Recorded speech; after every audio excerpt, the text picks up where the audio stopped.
Okay. Assalamu alaikum, students. Um, Today is our cryptography and network securities lecture number 30, which we will be delivering. Do you have any questions from the previous material? Okay. In the previous material, I will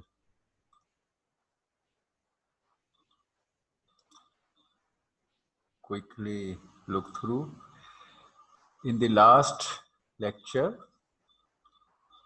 we covered up the entity authentication. We started with the entity authentication, and we covered up, we differentiated how.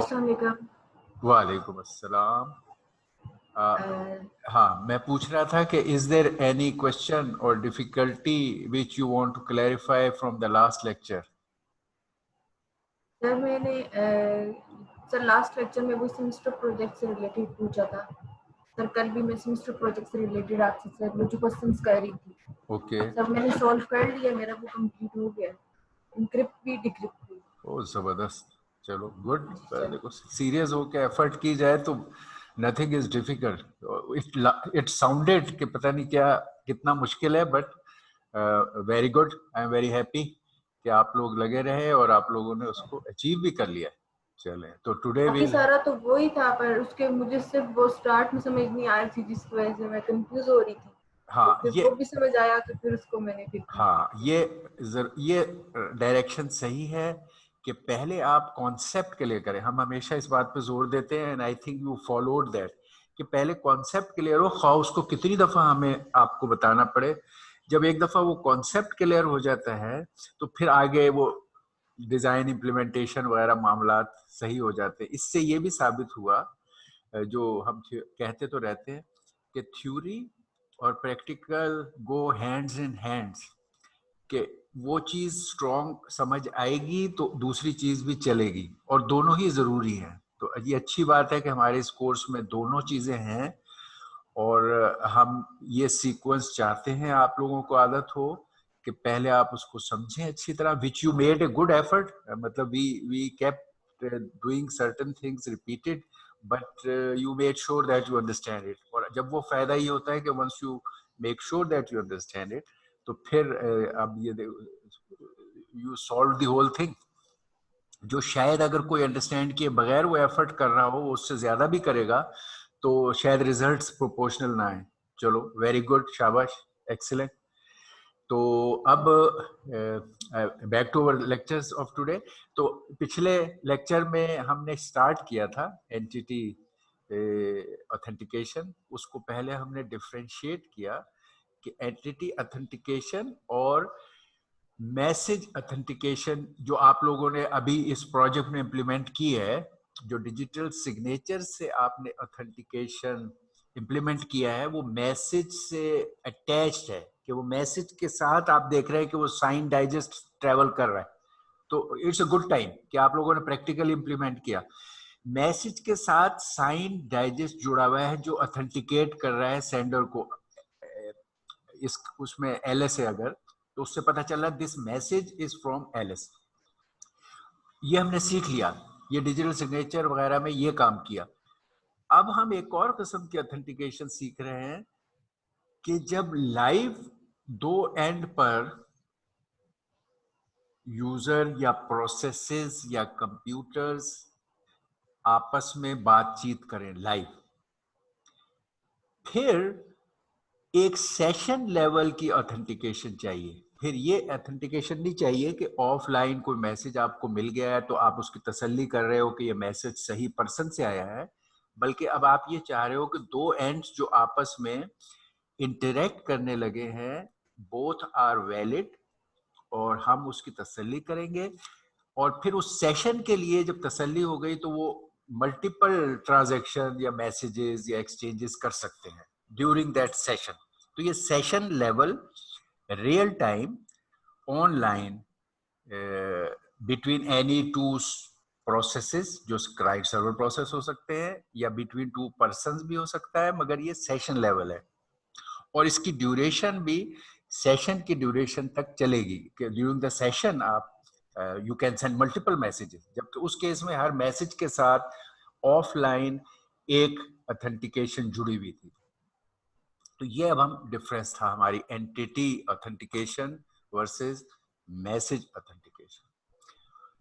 और हमने कहा कि इसके अंदर ये दो लोग होते हैं जो दो एंड्स पर हैं, जैसे आप और बैंक है, अब ये दो एंड्स हैं और आप रियल टाइम में एटीएम पर इंटरेक्शन कर रहे हो, ये एंटिटी ऑथेंटिकेशन हो रही है बिटवीन यू एंड बैंक। तो एक होता है इसमें क्लेमेंट और एक वेरीफायर। क्लेमेंट वो है जो अपने आप को ऑथेंटिकेट करवाना चाहता है, वो कहता है मैं ये हूँ, you want to tell the bank I am a right account holder, आप क्लेमेंट है। बैंक आपको वेरीफाई करेगा दूसरे एंड पे, are you the right account holder, जो आप कह रहे हो वो वेरीफायर है। तो क्लेमेंट एंड वेरीफायर की टर्म इसमें इस्तेमाल होती है। इस वेरिफिकेशन को करने के लिए इसमें तीन तरह की चीजें इस्तेमाल होती हैं।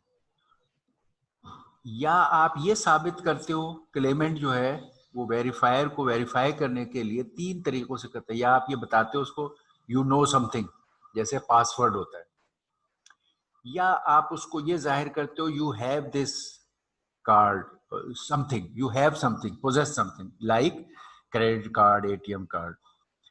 और तीसरा मैंने बताया था कि जैसे ये inherent, fingerprint, face, eyeballs, whatever. इन तरीकों से आप अपने आप को वेरीफाई करा सकते हो, जो अब हम आगे देखेंगे इसके मेथड्स, उनमें से इन्हीं की कोई कॉम्बिनेशन इस्तेमाल होगी।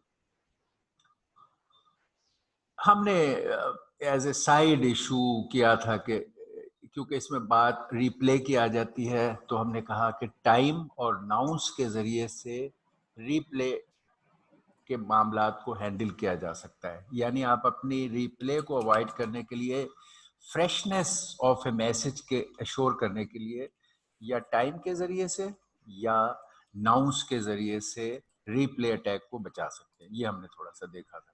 तो टाइम अंडरस्टूड है कि टाइम, दूसरे मैसेज का टाइम जाएगा तो वो पहचान जाएगा, लेकिन नाउंस एक खास नंबर है, रैंडम नंबर, जो सेंडर यूनिकली हर मैसेज के साथ भेजता है और उसको रिपीट नहीं करता। तो रेसिपिएंट उन नंबर की लिस्ट रखता रहता है और जैसे ही उसी नंबर का अगर दोबारा मैसेज आएगा तो उसको पता चल जाएगा कि ये रिप्ले, ये नाउंस बेस्ड है। आमतौर पर हम नाउंस बेस्ड ही करेंगे, आगे जब प्रोटोकॉल्स कर रहे होंगे ज्यादातर नाउंस बेस्ड है। इसमें वो टाइम की सिंक्रोनाइजेशन का इशू आपको हैंडल नहीं करना पड़ता, इसलिए ज्यादा पॉपुलर है। एक मैंने शॉर्ट स्पेल आपको बीच में दिया था कि क्योंकि हम कई जगह ये रैंडम नाउंस वगैरह, रैंडम नंबर ये आप इस्तेमाल करोगे। की के लिए कल आपने जब कहा तो रैंडम नंबर, यस, एक तो आप C++ से रैंडम नंबर कर लेते हो, लेकिन क्रिप्टोग्राफी वाले थोड़े से ज्यादा स्ट्रॉन्गर मेथड से भी रैंडम नंबर जनरेट करना सीखना चाहते हैं और इस्तेमाल करना चाहते हैं।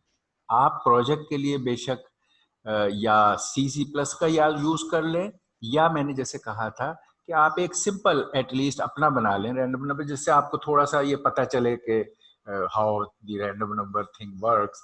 तो you will have a choice. आपने यूज किया है, उससे वर्क कर रहा है, ठीक है। If you get a time at the later stage, जब आप प्रोजेक्ट को फाइनल टचेस दे रहे हो, you can replace it by your own simple random number generator. तो वो ये उनकी ये मिसालें हैं, रैंडम नंबर जहाँ कहीं जरूरत पड़ेगी उसको बहुत सिंपल केस से पहले हमने लिया। हम सूडो रैंडम ही करते हैं, प्योर रैंडम मुमकिन नहीं है। सूडो रैंडम एक रैंडम लुकिंग सीक्वेंसेस जनरेट करने को सूडो रैंडम कहते हैं। आपका जो रैंड फंक्शन है C++ में, वो भी सूडो रैंडम जनरेटर है। तो उसका एक टिपिकल डायग्राम ये होता है कि आप एक सीड फीड करते हो, फिर कुछ प्रोसेस करते हो और आउटपुट को फीडबैक करके उसके साथ बार बार रिपीट करते हो। फीडबैक से मुराद ये है कि एक अगर x0 से आप शुरू हुए थे और आपने लीनियर कैलकुलेशन की, तो जो आउटपुट आई x1, वो x1 आप फीडबैक कर देंगे और फिर यहाँ x1 की वैल्यू रखेंगे और x2 कैलकुलेट कर लेंगे। फिर x 2 की वैल्यू यहाँ डालेंगे तो x3 कर लेंगे। इस तरह ये फीडबैक से प्रीवियस वैल्यू से नेक्स्ट वैल्यू निकालते हैं। आपने एक सिंपल लीनियर इक्वेशन जिसके a और b आपने तय किए हुए हैं और n मॉड n, ये कैलकुलेशन करनी है। ये आपने सिलेक्ट किया है, हर एक अपना डिफरेंट सिलेक्ट कर सकता है, इसके लिए ये आपके पास फ्रीडम है।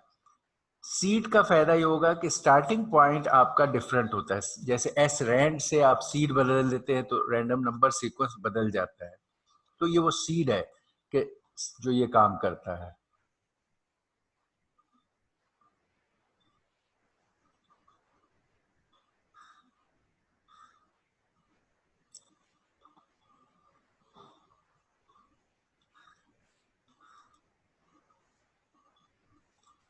ओके, तो ये 3 पैरामीटर्स हर एक अपने रैंडम नंबर जनरेटर के लेगा, आप अगर बना रहे हो, और इन पे बेस करके ये इक्वेशन है। आपने कहाँ से स्टार्ट करना है ये आपका चॉइस है, which is seed random number generator का। और आपने इसको फीडबैक करने से ये फायदा है कि आप एक नंबर से नेक्स्ट, नेक्स्ट से नेक्स्ट, नेक्स्ट से नेक्स्ट जनरेट कर सकते हो।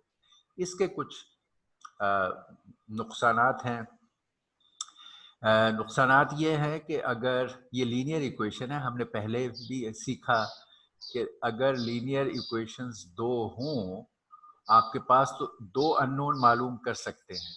तो अगर आप इसमें दो रैंडम नंबर की वैल्यू सीक्वेंस में निकाल लो, यानी आप x0 और x1 आपके पास हैं, तो आप ये दो इक्वेशन बना के और उसके जरिए से ये a और n को फतह कर लो, मालूम कर लोगे, आपका a और n पता चल जाएगा। लेट से b आपके पास है या b0 है, हम सिंपल केस ले रहे हैं ax वाला, वरना तो दो इक्वेशनों से दो अननोन आपके ये n और a निकल आएंगे और ये आपका ब्रेक हो जाएगा just by looking at two values and solving two equation. ये हमारे पहले भी इन इश्यूज को कि अगर कोई चीज लीनियर बिहेव करे तो लीनियर इक्वेशंस को सॉल्व करके आप उसको ब्रेक करने का रास्ता आपके पास होता है, अदरवाइज मुश्किल होता है।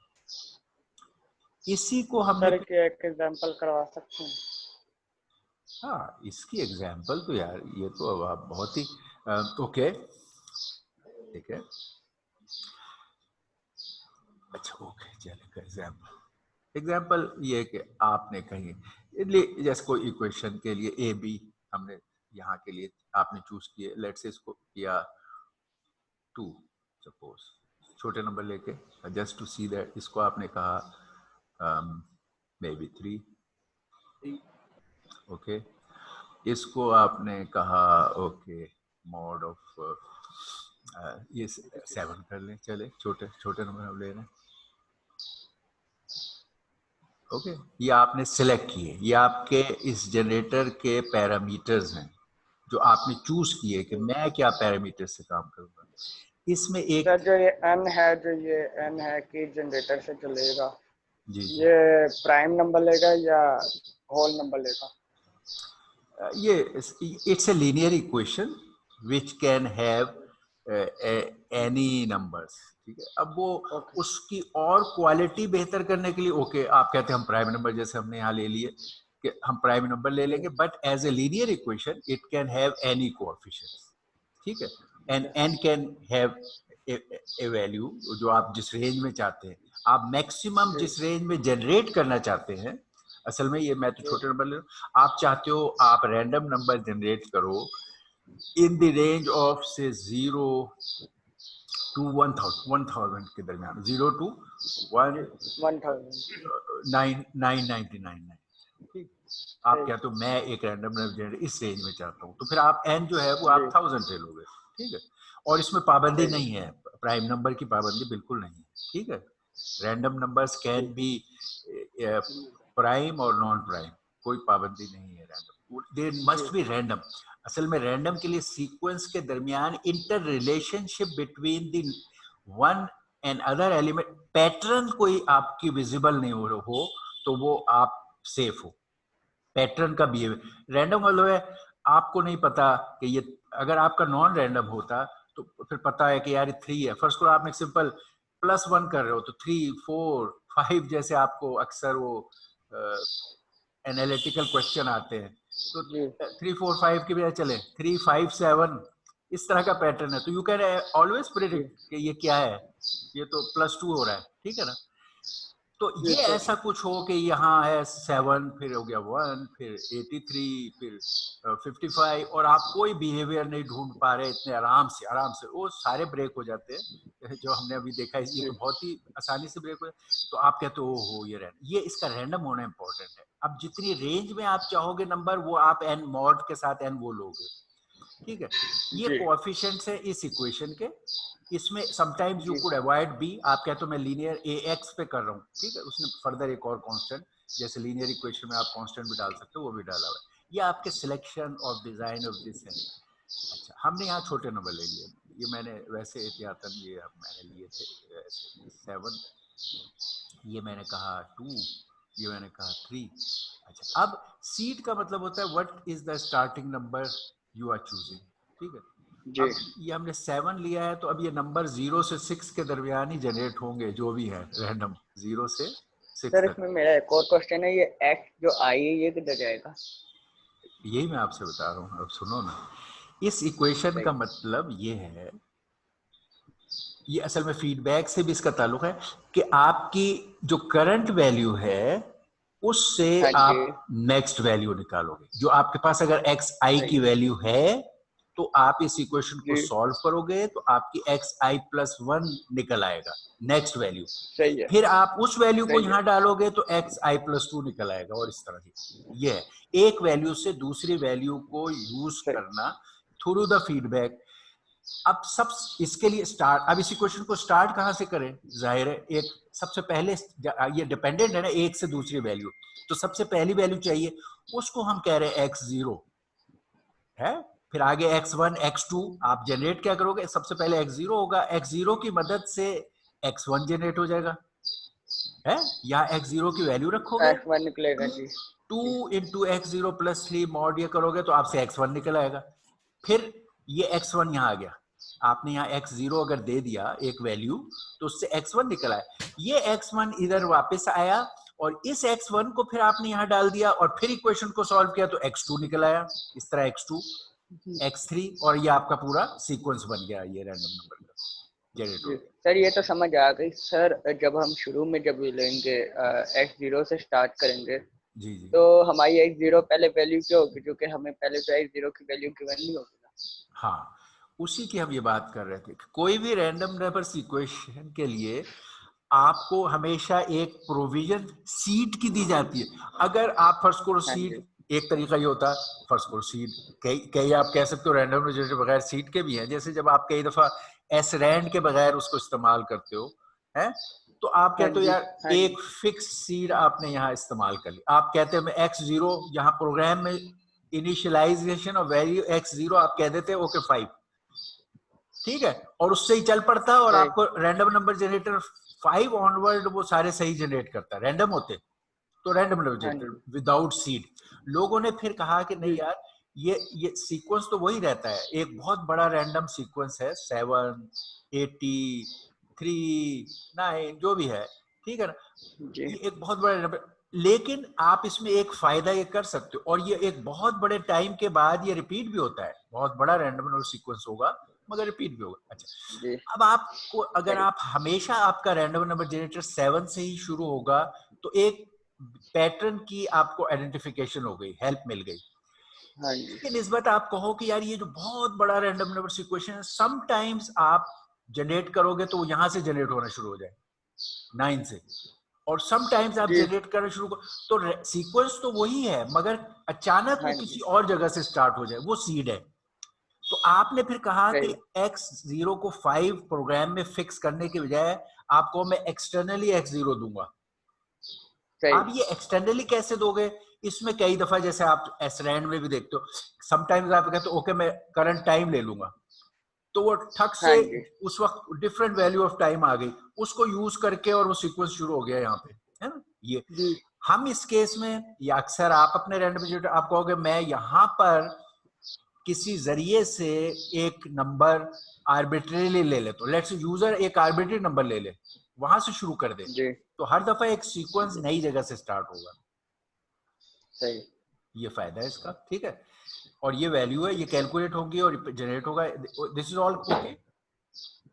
जी सर। तो इसमें अब ओके सर, समझ आ गई। नुकसान ये था कि अगर आप दो वैल्यूज पकड़ लो इसकी आउटपुट से, रैंडम नंबर सीक्वेंस हाँ तो जी। आपको बहुत मिलेगा, नजर आता है, वो कोई सीक्रेट तो है नहीं। आप खाली जी बहुत बड़ा सीक्वेंस का जनरेट करने का फर्स्ट करो बिहेवियर तो आपको नहीं पता चल रहा, लेकिन आपको नंबर आउटपुट पे मिल रहे हैं। इस क्योंकि ये सही। लीनियर इक्वेशन से जनरेटेड है, तो आप अगर दो वैल्यूज भी ले लो तो दो लीनियर इक्वेशन को सॉल्व करके आप ये अपने अननोन कांस्टेंट्स की एन और ए फाइंड कर सकते हो। यानी सही। आपने एक्स की दो वैल्यूज ली और उन्हें दो लीनियर इक्वेशन को सॉल्व किया और अननोन निकाल लिया, ये जो आपके कांस्टेंट थे, कांस्टेंट पता चल गया तो जी आपका सर। ब्रेक हो गया। तो ये इसकी खराबी है। ये जी सर। इंटरनल अगर लीनियर का है तो उसके लिए उसके उस पर इस तरह का अटैक हो सकता है, जैसे कि हमने वहां देखे थे जब आपने वो फाइन साइफर बनाया था। तो अब साइफर तो बड़ा पावरफुल था, मगर उसके अंदर से लोगों ने ये पकड़ लिया कि अच्छा ये बेस करता है लीनियर इक्वेशंस पे, how about solving the linear equations of breaking. उनसे अगर ब्रूट फोर्स से ब्रेक ना हो रहा हो या मुश्किल भी हो या बड़ा हो, उन्होंने मैथमेटिकल तरीके से ब्रेक कर दिया। यही इशू यहाँ है, क्योंकि लीनियर इक्वेशन बेस है, इट कैन बी ब्रोकन। लोगों ने शुरू में बनाया है, बड़ा अच्छा था, बड़ा पॉपुलर हुआ, फिर लोगों ने उसके अंदर नुक्स ढूंढे, उन्होंने कहा अरे लीनियर इक्वेशन है, चलो अटैक करो। और ये तो it is a random number जैसे को, but it has this weakness. ठीक है, ओके। सही। Yes sir. इसको फिर लोगों ने कहा अच्छा फिर चलो ये लीनियर इक्वेशन की वजह से मसला आ रहा है, तो ऐसा करते इसको क्वाड्रेटिक इक्वेशन कर देते हैं, फिर वो लीनियरिटी वाला इशू के तरीके से ब्रेक नहीं होगा। तो इसको लोगों ने थोड़ा सा और कॉम्प्लिकेटेड किया और उन्होंने कहा अच्छा जी अब हम एक्स आई की बजाय, वो ए एक्स आई था, यहाँ ए एक्स आई था, उसकी जगह एक्स आई स्क्वायर कर दिया। तो अब ये क्वाड्रेटिक सूडो रैंडम जनरेटर है, वो उसी तरह एक्स आई के स्क्वायर से एक्स आई प्लस वन और फिर उसके एक्स आई प्लस वन के, और वही चलेगा। तो उन्होंने एक तो यहाँ पे वो लीनियर इक्वेशन का मसला खत्म किया ताकि वो अटैक से बचें। फिर उन्होंने थोड़ा सा इस पे ये ऐड किया, उन्होंने कहा यही वाली सीड की बात जैसे आप भी कह रहे थे, तो एक तरीका था आप आर्बिट्री सीड लेते यूजर से। फिर उन्होंने कहा अच्छा एक और करते हैं, इस पे भी एक और लेवल ऑफ कैलकुलेशन डाल देते हैं सीड में भी रैंडमनेस की। उन्होंने कहा यहाँ पर यूजर से लेते हैं वो एक नंबर, आर्बिट्री नंबर आप चूज कर लेते हो, ठीक है, या यूजर से लेते हो कि भाई सीड क्या है, या आप आर्बिट्री चूज करते हो, लेकिन उसको फिर ये वाले फंक्शन से अगेन उस नंबर के स्क्वायर मॉड n से कैलकुलेट करके और x नॉट जनरेट करोगे। ठीक है, तो उन्होंने इसमें भी एक क्वाड्रेटिक फैक्टर डाल के यहां पर भी एक किस्म की एडिशनल रैंडमनेस डाल दी। तो दो लेवल पे, एक तो ये किया कि जो बेसिक रैंडम नंबर जनरेटर था वो क्वाड्रेटिक कर दिया ताकि लीनियर इक्वेशंस का अटैक ना हो, और दूसरे उन्होंने जहां सीड फीड करनी थी वहां पर फर्दर एक मैनिपुलेशन और डाल दी। और बात अच्छा, इसको सॉल्व करने के बाद जब आंसर आया, ये कोई इंटीजर नंबर की कैलकुलेशंस हो रही हैं, तो जब ये आंसर आया तो उन्होंने अब कहा कि हम ये बना रहे हैं बाइनरी बिट पैटर्न के लिए बनाते हैं, और जो भी कोई आंसर आए उसका हम लीस्ट बिट ले लेंगे। फर्ज करो यहाँ आ गया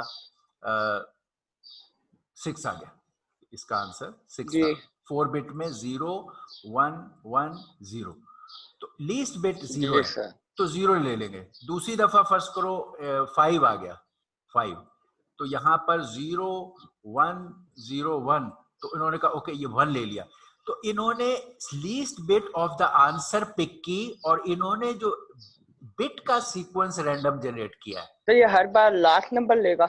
हर बार लीस्ट, मतलब हाँ, हर बार बाइनरी का लास्ट नंबर लेगा? जी, हर बार जो भी इंटीजर आंसर आएगा उसको बाइनरी में करेगा और उस बाइनरी का लीस्ट बिट लेकर सिलेक्ट करेगा, बस एक बिट। जी तो सही। इससे बाइनरी बिट पैटर्न जनरेट हो रहा है। जैसे हम कह रहे थे ना कि स्ट्रीम साइफर में अमूमन की जनरेट होती है, तो यहाँ पर पी की स्ट्रीम आ रही होती है और इधर से के आई की स्ट्रीम आ रही होती है, पी आई और के आई हम कह रहे थे। तो अब ये के आई लाइक स्ट्रीम आ रही है बिट्स की इस जनरेटर में, ठीक है जी। इसके लिए थोड़ी सी डिटेल थी जो मैंने बताया था कि पहले वो जिस कैसे ये कर रहे होते हैं, इसमें सिलेक्शन एन और वगैरह का, तो उसी तरह इन्होंने पहले किया कि पी एंड क्यू दो प्राइम नंबर लिए, प्राइम नंबर उस टाइप के जो कि 4k + 3 टाइप है। प्राइम नंबर भी कई उसमें होते हैं, यानी मॉड 4 वाले प्राइम, 3 मॉड 4 स्टाइल के प्राइम नंबर, यानी अब मॉड 4 करें तो आपका आंसर 3 आए, इस किस्म के प्राइम नंबर बहुत सारे लिए इन्होंने। इसके वो वाले प्राइम नंबर लिए, ये सिलेक्शन किया 2 प्राइम नंबर, उन 2 को मल्टीप्लाई करके n लिया, तो जो ये n है इस तरह बना। इसमें ये थोड़ा सा प्रोसीजर है जैसे उधर था। फिर उन्होंने एक रैंडम इंटीजर r लिया, ये वाला, ये रैंडम लिया जो, हाँ ये पाबंद, विच इज को प्राइम टू n, इस n से को प्राइम, या इस n से को प्राइम एक नंबर सिलेक्ट किया, ये इन्होंने यहाँ पे किया। उसको वही r² मॉड n कैलकुलेशन की, उससे सीड बन गया, तो इन्होंने सीड बना लिया। ओके, इस सीड को से अब ये सीक्वेंस जनरेट किया, जो हमारी इक्वेशन सीक्वेंस जनरेट किया, और ये स्क्वायर लिया, और फिर वही के लीस्ट बिट को सिलेक्ट करके सीक्वेंस को डिफाइन कर लिया। तो ये इनका तरीका इन्होंने बनाया, ये इससे बेहतर था पिछले से बहुत लिहाज से, और इसका नाम है ब्लम शब। ये नाम आपको कई जगह नजर आएगा, BBC, security of BBC।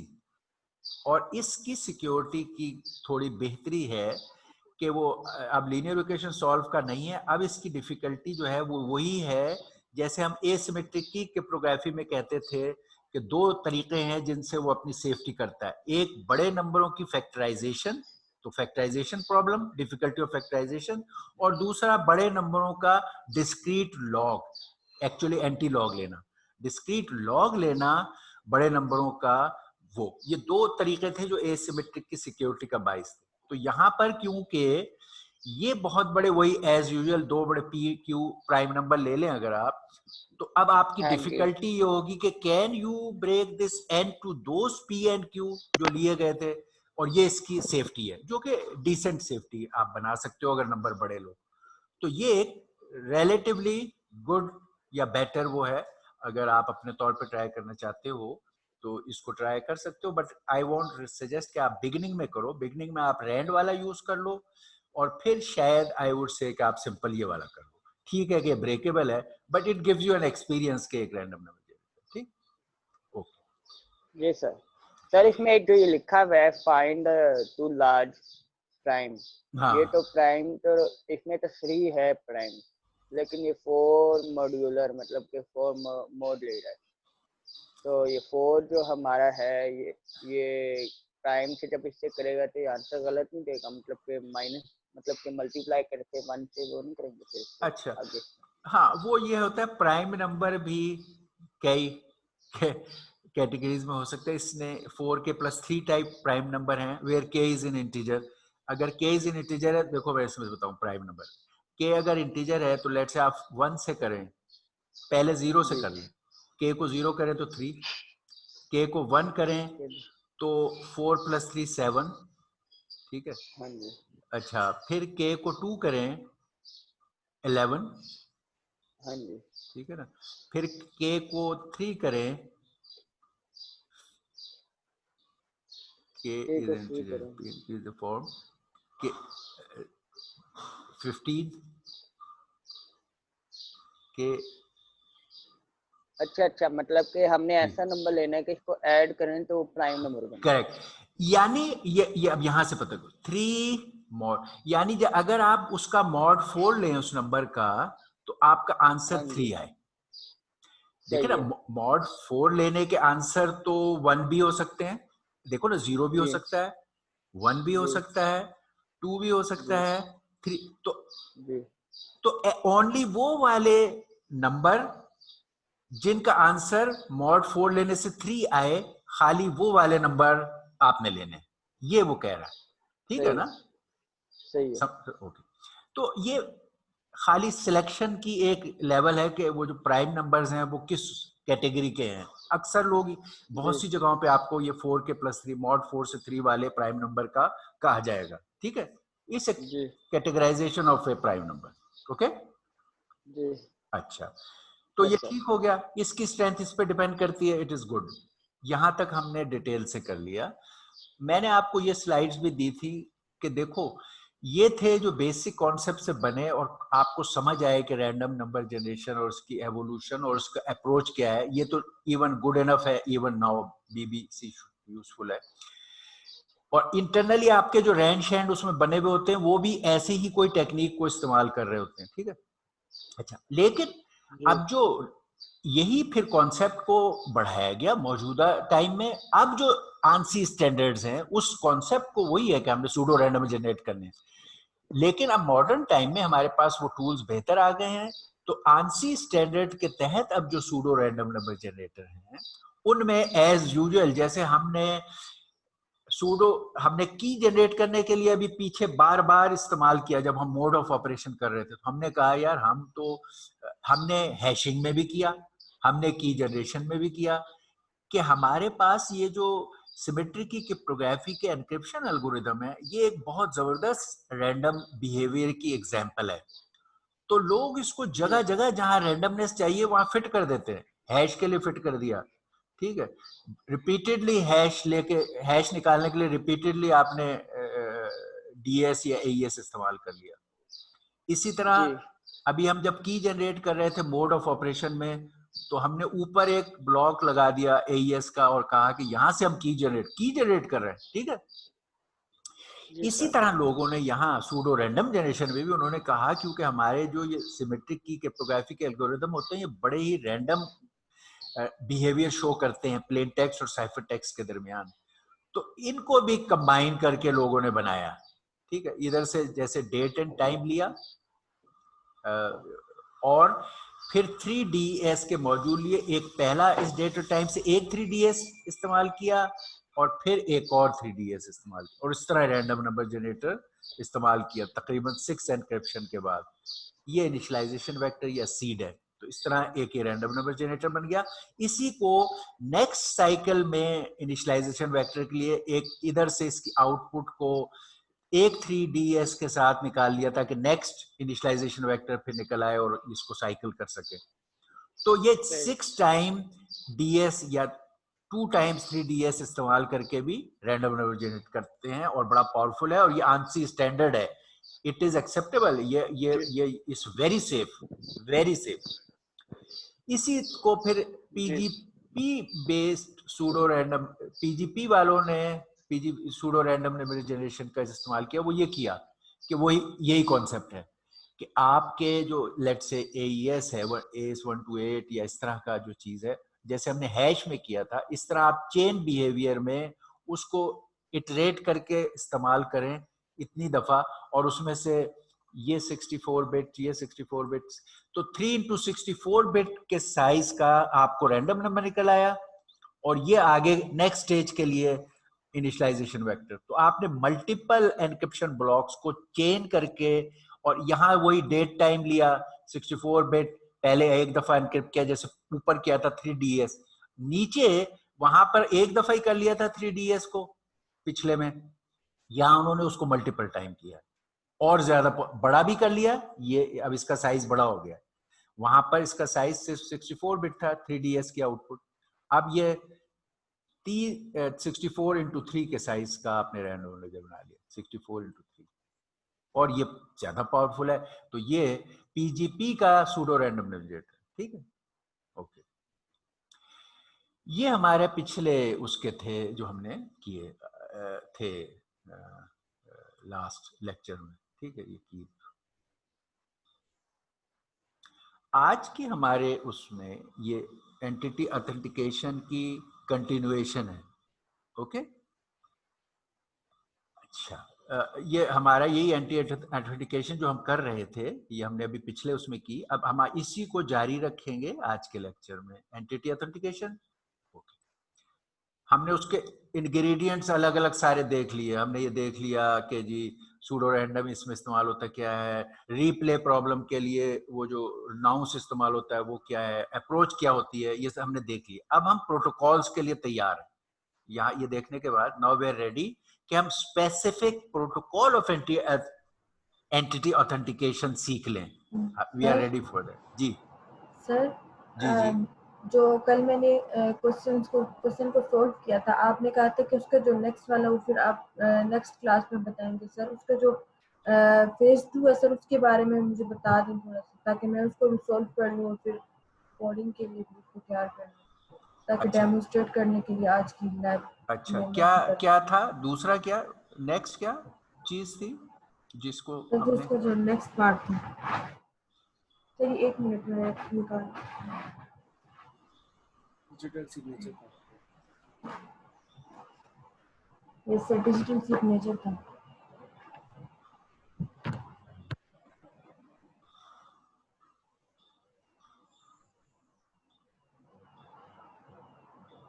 Sir digital signature था।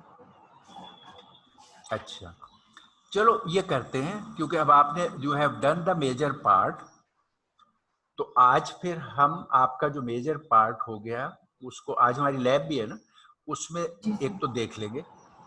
अच्छा, और फिर आज ही की लैब में उसका जो आपका रिमेनिंग पार्ट है उसके लिए आपको गाइड कर देंगे, और आप, हम हमेशा शुरू में ही गाइड करते हैं, हम शुरू में आपको उसका सॉल्यूशन देंगे, आप लैब के दरमियान उसको फर्दर इम्प्रूव कर लेना, और जहां तक आपने किया है वो हमें आप एवेल्युएट कर लेना। उससे ये भी फायदा होगा कि जहां तक किया है ये वाला बात कि व्हाट इज द क्वेश्चन, वो फिर और भी क्लियर हो जाएगा कि आप दिखाओगे कि देखें ये चले ये चले ये चले जो हम चाह रहे थे, और यहाँ तक पहुंच गए और ये चल भी रहा है। अब इससे आगे यहाँ पे इशू है, तो वो फिर we will be so precise कि हमें उसी वक्त क्विकली आप मूव करोगे और लैब के दौरान ही फिर आप उसको प्रोग्रेस कर लोगे। ठीक है, तो लेट्स, आप हमें एनी वे एवेल्यूएशन के टाइम तो वो चीज एग्जैक्टली दिखाई चुके होगे, और वो जो डिजाइन डायग्राम है जिस पर आपका क्वेश्चन है वो भी सामने होगी, तो इट विल बी इजी, और फिर आप ड्यूरिंग द लैब ही उसको पूरा कर सकते हो। ठीक है, तो मतलब हम लोग इस लैब में करेंगे? हाँ जी, यानी उसमें अभी जो आपका क्वेश्चन है ना, असल में उसके लिए हमें वही, आपकी वही शीट्स चाहिए जो हम आपको एवेल्यूएशन के वक्त देखते हैं कि भाई ये यहाँ से गए, ये हुआ ये हुआ ये हुआ, और फिर आप कहोगे कि ये वाला फेज है जो हमें बताना है। ठीक है, जी सर। या आपने कोई लॉजिकली अगर क्वेश्चन है इन दी थ्योरी पार्ट, वो हम अभी एड्रेस कर लेते हैं। अगर आपका specific to your code area है वो हम लैब में एड्रेस कर लेंगे। अगर थ्योरी में अभी भी कोई चीज ऐसी मैं पहले इसको कॉन्सेप्ट, थ्योरेटिकल करूंगी तो तब इसको फिर मैं बोर्ड में करूंगी। ओके, तो ओके, तो अगर उसके थ्योरेटिकल पार्ट में कोई क्वेश्चन है, you can show me the slide कि भाई इस जगह ये थ्योरी वाले हिस्से में हमारी स्लाइड से ही आप सवाल पूछ सकती हो, तो okay I will answer that, ताकि आपको थोड़ा सा एडवांटेज हो जाए। अगर हम कोड सर के वही लिए, लेक्चर 26 में, अच्छा लेक्चर सर वो 26, जो पार्ट, जो प्रोजेक्ट के पार्ट 3 की स्लाइड है सर, उस पर मैं आपसे।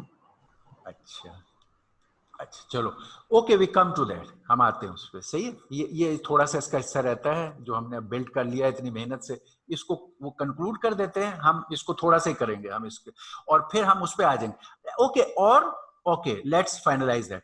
हम लैब के शुरू में ये वाली चीज को आज एड्रेस करते हैं, जो आप पहले कर चुके हो, जो आपने बताया कि आपने पिछले डिस्कशन की वजह से काफी हद तक उसको अचीव कर लिया है, उसको हम देख लेंगे, और उससे आगे उस डिटेल में आगे लेके आपको चलेंगे। ठीक है, ओके, और अच्छा जी जी, सर। ये अब हमने जो सारी बैकग्राउंड बनाई, अब ऑथेंटिकेशन के प्रोटोकॉल, जैसे हर चीज में हमने सीखे हैं, इसके प्रोटोकॉल सीखने के प्रोटोकॉल क्या है।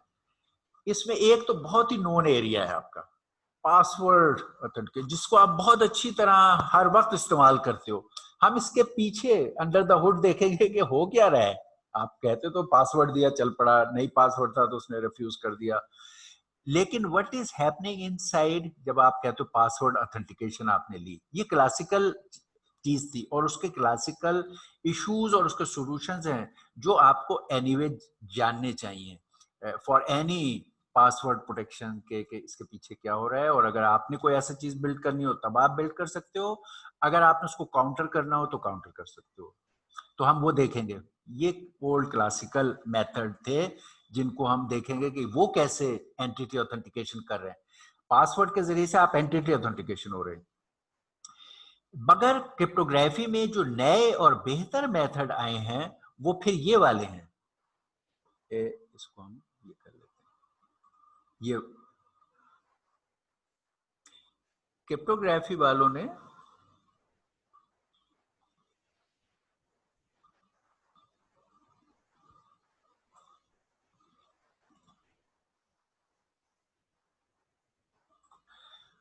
ये था क्लासिकल, जिसको हम देखेंगे डिटेल से। फिर हम देखेंगे कि नहीं, it has limitation and problem. तो फिर बेहतर तरीके क्रिप्टोग्राफी वाले ये इस्तेमाल करते हैं। सबसे ज्यादा पॉपुलर और प्रोटोकॉल का बेस एंटिटी ऑथेंटिकेशन में चैलेंज रिस्पॉन्स प्रोटोकॉल, ये वाले हम प्रोटोकॉल स्टडी करेंगे मेजर। फिर इससे भी बेहतर एक और, या इसी के मुकाबले में एक और भी आया है, वो है जीरो नॉलेज प्रोटोकॉल। इसका भी हम एक प्रोटोकॉल सिंपल वाला देखेंगे। तो हमारी मेजर फोकस ये वाले प्रोटोकॉल है।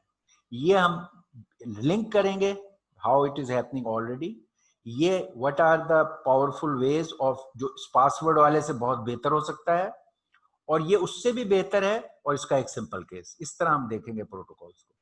पहले पासवर्ड वाले। पासवर्ड वाला ओल्ड मेथड है, और इसमें आप क्या करते हो, इसके अंदर वो जो मैंने बताया था, आपने शो करना होता है something you know, something you have, ठीक है, समथिंग यू पोजेस वगैरह। और ये वाले मामले में से इसमें something you know, what you know the password. आप ये शो करते हो कि I know this is my password, और दूसरे को एज ए क्लेमेंट वेरीफायर को भेजते हो, और वो कहता है कि alright, you know the password and you are the right person. तो इसकी डायग्रामेटिकली इसका डिजाइन ऐसे होगा। अप्रोच ये होती है, जो अब जब आप पासवर्ड वाली बात करते हो तो क्या होता है, ये क्लेमेंट है, ये वेरीफायर है, एलिस बॉब।